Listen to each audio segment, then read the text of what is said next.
आयुरा.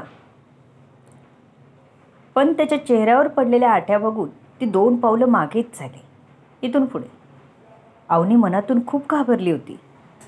आराध्याच्या चेहऱ्यावरचा राग बघून तिची थरथर वाढलीच होती. आनंदाची जागा भीतीने घेतली होती. तुला काय सांगितलं होतं? गोळ्या घ्यायच्या. मला एवढ्यात मूल नको आहे, तरी तू हे दाखवत आलीस? त्याने एका हाताने तिचा जबडा घट्ट पकडत दुसऱ्या हाताने ती स्ट्रीप घेतली आणि जोरात जमिनीवर आपटली. अवनीच्या डोळ्यात पाणीच जमा झालं. आता नक्की आपल्यासोबत काय करणार आराध्य, ही भीती मनात दाटून आली. आराध्याने तिला तशीच कमरेला पकडून जवळ घेतलं आणि तिच्या ओठांवर जबरदस्ती ओठ टेकवले. तिला तशीच खाली बेडवर झोपून तो तिच्यावरती आला. अवनी जीवाच्या आकांताने त्याला ढकलत होती, पण तो काहीच ऐकला नाही. त्याने तिला जबरदस्ती जवळ घेतलं आणि तिच्यासोबत शरीर संबंध ठेवले. त्या जबरदस्तीच्या संबंधाने अवनीच्या मनावर आणि शरीरावर खूप मोठे आघात झाले. आराध्य निघून कामाला गेला आणि अवनी रडत बेडवरच पडून राहिली. उठली तेव्हा कमरेत जोरदार कळ जाणवली. उभी राहिली तेव्हा तिला ओलं लागलं. तिने चेक केलं तर ब्लिडिंग होत होतं. तिने स्वतःला कसंबसं सावरत बाथरूममध्ये गेले. रक्ताचे डाग बघून तिला जोरात हुंदका आला. अवनी. आराध्याच्या अवधाने ती वास्तवात आली.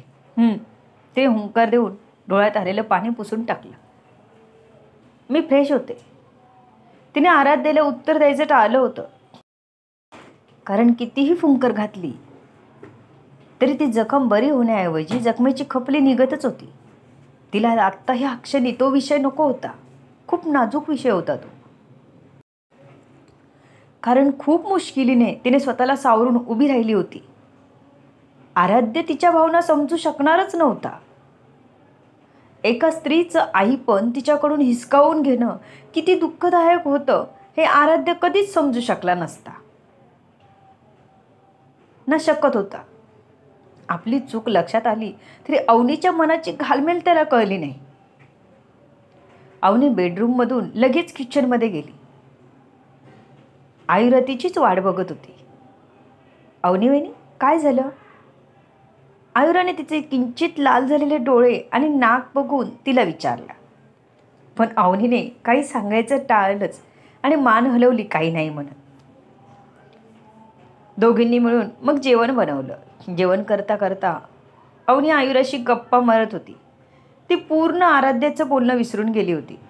तिने आयुराला किचनमधल्या सगळ्या वस्तू दाखवल्या, जेणेकरून आता सारखी पुन्हा तिची गडबड होऊ नये. आयुषसुद्धा थोड्या वेळाने घरी आला. असेच दिवस निघून जात होते. सगळे आपापले काम गुप्तपणे करत होते. देवेशने खूप दिवस काहीच कॉन्टॅक्ट केला नव्हता, पण तो वेगळ्या पद्धतीने आधिराजची माहिती गोळा करत होता.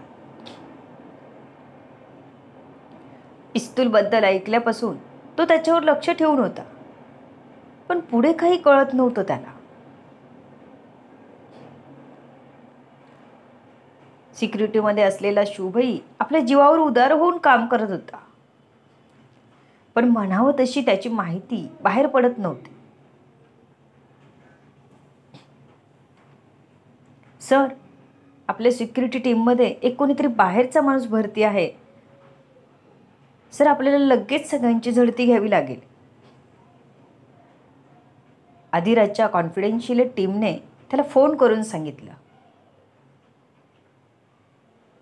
राकेश, सगळ्या सिक्युरिटी गार्डना माझ्याकडे पाठव, आत्ताच्या आत्ता. आधिराजने रागानेच सांगितलं. आपल्या सिक्युरिटीमध्ये कोणी बाहेरचा माणूस भरती आहे हे कळल्यापासून त्याचं डोकंच सटकलं होतं, ठिकाणावरच नव्हतं. त्याने जर इथली काही माहिती चोरली असेल आणि कोणाला नेऊन दिली असेल तर काय माहीत, कोणाचा माणूस असेल हेही माहीत नव्हतं. त्यामुळे साहजिकच त्याला टेन्शन आलं होतं. तो अस्वस्थ झाला होता. आत्ताच एका डीलमधून बाहेर पडला होता, थोडा रिलॅक्स होत होता, तर हे नवीनच ऐकायला मिळालं होतं.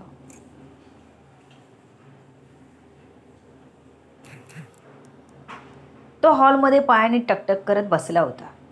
एक एक करत त्याच्यासमोर सगळे सिक्युरिटी उभी राहिले. शुभ पण त्यांच्यातच होता. तो स्वतःकडून कोणती चूक होऊ नये म्हणून तत्पर होता. आदिराजची तीक्ष्ण नजर बारकाईने लक्ष ठेवून होती. थोडीशी जरी चेहऱ्यावरची रेष हलली असती तरी त्याला कळणार होती. शुभ पूर्ण ट्रेनिंग घेऊनच आला होता. त्याला इथली प्रत्येक गोष्ट व्यवस्थित माहिती होती. घाबरण्याची त्याला गरज नव्हती. 3 ते 4 महिने होऊन गेले होते. त्याने आदिराजला संशय येईल असं काहीच केलं नव्हतं. प्रत्येकाची डिटेल्स मागवली, पण आदिराजला काहीच संशय घेण्यासारखं दिसत नव्हतं. शुभ कधीच देवेशला भेटला नाही किंवा त्याच्या फोनवरून त्याने कधीच देवेशला फोन केला नाही. त्यामुळे त्याची माहिती शोधताना काहीच संशयास्पद दिसलं नाही. आदिराज उठला आणि प्रत्येकाच्या समोर जाऊन उभा राहिला. त्याच्या कानाला प्रत्येकाचे हार्टबीट ऐकू येत होते, पण त्याची ही तरकीब काहीच काम करत नव्हती, कारण प्रत्येकाचे हार्टबीट नॉर्मल ऐकू येत होते. समोर आला तरी कोणाचेच हावभाव बदलले नव्हते की हार्टबीट वाढले नव्हते. त्याने एक नजर सर्वांना बघितलं आणि जायला सांगितलं. राकेश, ते प्रत्येकावर नजर ठेव. प्रत्येकाचे एकूण एक डिटेल्स, कधी काय करायचे, नंतर काय करायचे, इथे कोणामार्फत आले, सर्व डिटेल्स प्रत्येक सिक्युरिटी गार्डचे मला पाहिजे, आदिराजने सांगितलं. तसा राकेश लगेच कामाला लागला. आदिराजला विचार करायला पुरसत होती तर तो आयुराचा विचार करत होता. राकेश, आयुरा कामाला यायला लागली का, आदिराजने विचारलं. सर, मी आजच सकाळी ब्रांचला चौकशी केली होती. अजूनही आयुरा मॅडमने जॉईन केलं नाही. आपल्या माणसांना मी चौकशी केली तर त्या सध्या घरीच आहेत. राकेशने आदिराजला माहिती पुरवली. आदिराजही राकेशने आधीच माहिती काढली म्हणून खुश होता. गुड, आदिराजने मान हलवत त्याला जायला सांगितलं.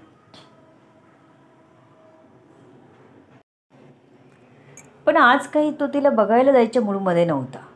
तो थोडा विचार करत होता.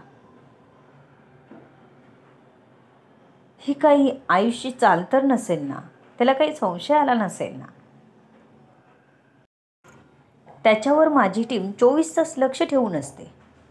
त्याने असं काही केलं असतं तर नक्कीच कळलं असतं आपल्याला. त्याने आपल्या मिनी बार काउंटरवर जाऊन स्वतःच ग्लास तयार करून घेतला आणि एका खुर्चीत आरामात विचार करत बसला.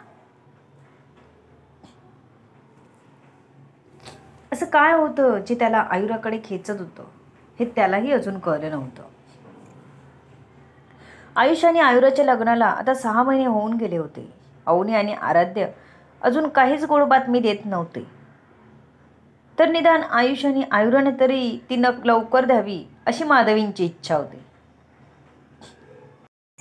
हे बघा सुनबाई, आता तुम्ही लवकर आम्हाला नात नतू द्यायचं बघा. आम्ही आता दोघं म्हातारी झालो, नुसतं बसून असतो. आम्हाला काहीतरी टाईमपास होईल, घ्या मनावर. माधवी आयुराचं जेवण करत असतानाच किचनमध्ये आली होती. तिच्या बाजूला उभं राहून बोलत होती. माधवींचा बोलणं ऐकून आयुराचा चेहरा थोडा शरमेने लाल झाला होता. तिने फक्त मान हलवली होती. त्यांना काही बोलायची तिची हिंमत नव्हती. संध्याकाळी 6ला आयुष घरी आल्यावर तिने लगेच त्याला माधवींचं बोलणं सांगितलं. आईचं काही मनावर घेऊ नकोस, तू मॅरिड लाईफ फक्त एन्जॉय कर, म्हणून त्याने तिच्या कमरेत हात घालून स्वतःकडे ओढून घेतला. आयु, तुझ्यात खूप बदल झाला आहे. आत्ता कशी गोल मटोल दिसतेस. मला आवडतं तुला असं बघायला. आयुष एकदम रोमॅन्टिक होऊन तिच्या खांद्यावर मान ठेवून म्हणाला. अहो सोडा, जाऊ दे मला. मी फक्त आईंचा मेसेज द्यायला आली होती. ती मान दुसरीकडे करून म्हणाली. कारण त्याचा गरम श्वास मानेवर जाणवत होता. तुला काय वाटतं, आपण बाळाचा विचार करूया का? त्याने त्याचा हात तिच्या गालावर फिरत विचारला. ती विचार करत होतीच की आयुषने तिला स्वतःकडे वळवून घेतलं. अहो सोडा ना, मला आई इकडे येतील तर भीती वाटते. आजकाल त्या माझ्यावर जास्तच लक्ष ठेवून असतं. ती तर उत्तर द्यायला विसरली होती आयुषच्या कृतीने. तिला वेगळीच भीती वाटत होती. म्हणून ती त्याला घाबरतच म्हणाली, कारण अवनी वहिनी घरात नसते म्हणून ती तुझ्याशी जास्त बोलते. आता तूच सगळं करतेस तर ती तुलाच सांगणार ना. याआधी वहिनी तिला तुझ्यापर्यंत पोचूच द्यायची नाही. आयुष तिला सोडून दूर जात म्हणाला. तशी आयुराही त्याच्या मागून बाहेर जायला निघाली. ती चालत दरवाजापर्यंत आलीच होती की आयुषने दरवाजा पटकन बंद करून घेतला. अहो दरवाजा. ती पुढे बोलणारच होती की आयुषने मागे वळून तिला आपल्या मिठीत कैद केलं आणि आपले ओठ तिच्या ओठांवर टिकवले. तिला पुढचं काहीच बोलू दिलं नाही. त्याने तिला अजून आपल्याजवळ ओढून घेतलं, कमरेत हात घालून तिला उचलून घेतलं आणि बेड गाठला.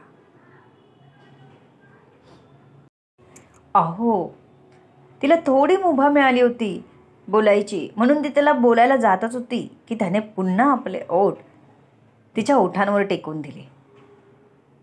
यावेळी किस डीप केलं त्याने. डोळ्यांची फडफड करत तिने त्याला छातीला हात लावून ढकललं. अहो मी तुम्हाला चहा आणते, आई आल्या तर. त्याने पुन्हा तिला जवळ ओढून घेतलं. तिचं काहीच ऐकून घेतलं नाही. त्याच्या ह्या वागण्याने ती पार गोंधळून गेली होती आणि वैतागूनही गेली होती. त्याचा रागही आला होता लटका. आपल्यासाठी रात्र आहे ना, तेव्हा करायचं काय ते.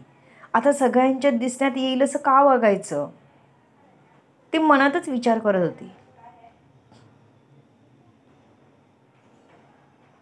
आयु, आत्ताच आईचा निरोप घेऊन आलीस ना, मग तिचं म्हणणं नको का आपण पळायला? तुला बाळ हवंय ना, त्याची तयारी तर करावी लागणार ना. तिच्या खांद्याला पकडून आयुष बोलला. चला फाजी, आपल्यासाठी रात्र आहे, आता जाऊ द्या मला. ती त्याला बाजूला ढकलत म्हणाली.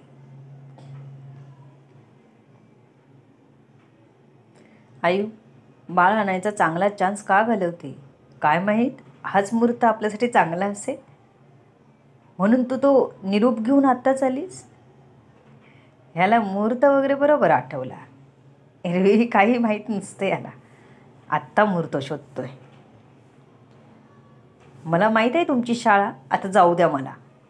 ती बाजूला जाणार की ह्यावेळेस आयुषने तिला पकडून सरळ बेडवर झोपवलं. अहो असं काय करताय, आई येतील ना. आयुरा खरंच घाबरत होती. येऊ दे, मी सांगेन काय ते. बाळ हवं तर बाळाची तयारी करायला नको का. तिने वेळ दिला तर येणार ना बाळ. अशीच येत राहिली तर. आयुराने त्याचे ओठ हातानेच घट्ट पकडले. तुम्ही हल्ली ना खूपच चावटपणा करता. असलं बोलत जाऊ नका माझ्याशी. तिचे गाल लाल झाले होते. एवढ्याशा बोलण्यानेही तिला कसं तरीच होत होतं. तुझं काय म्हणणं आहे, हे बोलायला मी दुसरीकडे कुठे जाऊ का? तुला चालणार का? आयुषने तिच्या डोळ्यात बघत हसतच विचारला. काही काय बोलता, दुसरीकडे का जायला सांगेन मी, ती वैतागून म्हणाली. कारण तिच्या बोलण्याचा तो चुकीचा अर्थ मुद्दाम काढतोय माहीत होतं, म्हणून खूप वैतागली होती ती. बरं मग तुझ्याशी बोलू दे मला, त्याने तिच्यावर येत म्हटलं. अहो आता नको ना, ती एकदमच काकुळतीला येऊन म्हणाली. तसं मात्र तो उठून सरळ बाथरूममध्ये गेला. रागवलं असेल का आयुष? आयुरा कसं म्हणवेल आयुषला. To be continue. सर्व गोष्टी जाणून घेण्यासाठी पुढील येणारे भाग वाचायला आणि ऐकायला विसरू नका. तुमच्या अमूल्य प्रतिसादाची आतुरतेने वाट बघते. लेखिका शब्दवेदी उर्फ संतोषी गजानन राणे पाताळे. या कथेला जास्तीत जास्त लोकांपर्यंत शेअर करा, कमेंट करा, लाईक करा आणि चॅनलला सबस्क्राईब करा. धन्यवाद.